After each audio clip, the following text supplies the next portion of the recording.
Mariborski javni medobčinski stanovanjski sklad ima v lasti 2035 stanovanj. 95% jih je v tem trenutku zasedenih. Nekaj stanovanj je predvidenih za prodajo na javnih dražbah, nekaj pa za obnovo. V tem trenutku je približno 41 stanovanj v postopku obnove.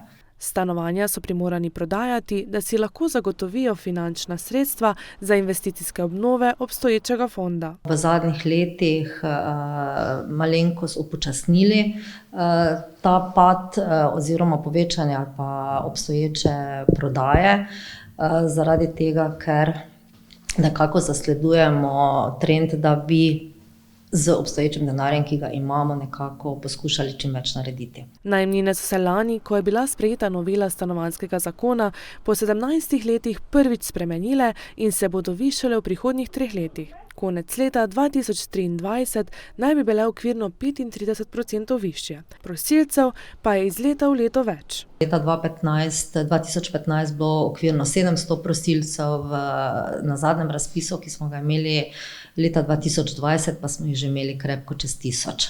Sicer pa se je izboljšalo stanje, kar se tiče neplačnikov. Nekih trendov v povečanju neplačnikov ne zaznavamo, tako da moram povedati, da naše strokovne službe so tudi aktivno vključene v spremljanje obveznosti naših najemnikov in jih tudi pravočasno pozovemo in jih seznanimo, kakšno je njihovo stanje. In to je tudi razlog, da se je zmanjšalo število deložacij.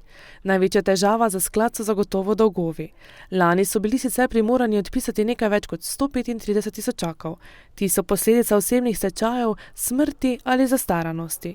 Vse trenutne terjatve do najemnikov pa znašajo dobrih 1,7 milijona evrov.